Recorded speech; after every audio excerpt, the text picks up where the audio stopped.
প্রচণ্ড গরমে যদি সামনে আসে এরকম এক গ্লাস ঠান্ডা বুরহানির গ্রান মাখা টক ঝাল মিষ্টি কাঁচা আমের শরবত, তাহলে মুহূর্তেই যেন সব ক্লান্তি গরম আর বিরক্তি দূর হয়ে যায়।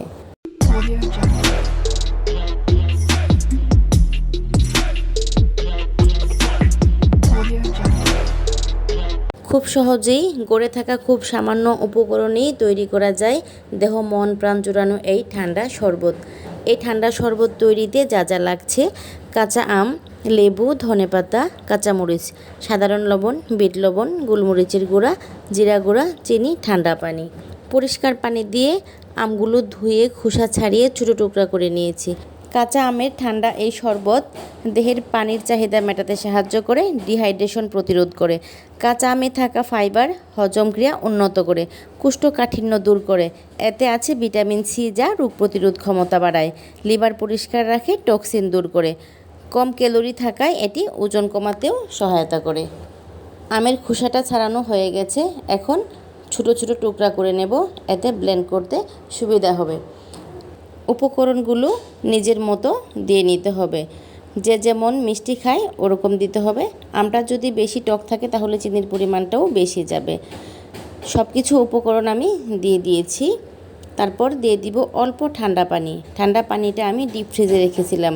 এই গরমে কিন্তু কাঁচা আমের শরবতে ঠান্ডা পানিটা খুবই ভালো লাগবে। কাঁচা মরিচটাও বুঝে শুনে দিতে হবে, যেহেতু গোলমরিচের গুঁড়া দিয়েছি সেখানে 1 থেকে 2টা কাঁচা মরিচ দিলেই কিন্তু হয়ে যাবে। এই শরবতটায় লেবুর রসটা কিন্তু অসাধারণ একটা ঘ্রাণ এবং স্বাদ নিয়ে আসে। লেবুর রসটা আমি 2 ফালি দিয়েছি। আমার লেবুতে রসটা অনেক ভালো ছিল। রসালো লেবু দিলে একটু বেশি ভালো হয়। সব কিছু উপকরণ দেওয়া হয়ে গেলে ডিপের ঠান্ডা পানি দিব। প্রথমে আমি 2 মিনিট খুব ভালোভাবে ব্লেন্ড করে নিব। শুরুতেই পুরো পানি দেওয়া যাবে না, এতে ব্লেন্ড ভালোভাবে হবে না।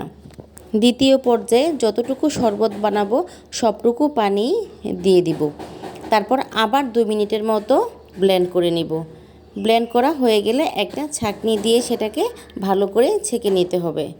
ছেঁকে নেওয়ার পর গ্লাসে প্রথমে বরফ দিয়ে তারপর ছেঁকে রাখা শরবতটা দিয়ে দিতে হবে। যেহেতু আমি ডিপে রাখা পানি ব্যবহার করেছি, সেই ক্ষেত্রে আমি বরফের পরিমাণটাও কম রেখেছি। আপনারা আপনাদের পছন্দ অনুযায়ী দিয়ে নেবেন। যারা এই শরবতটা প্রথমবার ট্রাই করবেন তারা শুকনো উপকরণগুলো 2 ধাপে দিবেন।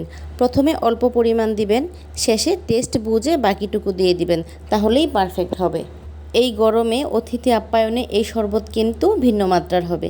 যে খাবে সেও তৃপ্তি পাবে, আর যে বানাবে তার সুনামও ছড়িয়ে পড়বে। যারা এখনও খাননি তারা এখনই বানিয়ে নিন, নিজে খান এবং প্রিয়জনদের উপহার দিন। কেমন বানালাম কাঁচা আমের টক ঝাল মিষ্টি এই শরবত কমেন্টে জানিয়ে যাবেন। যদি ভালো লাগে আমার পেজটি ফলো করবেন আর আমার চ্যানেলটি সাবস্ক্রাইব করবেন। সবার সুস্বাস্থ্য কামনা করে আজকের মতো বিদায় নিচ্ছি। আল্লাহ হাফেজ।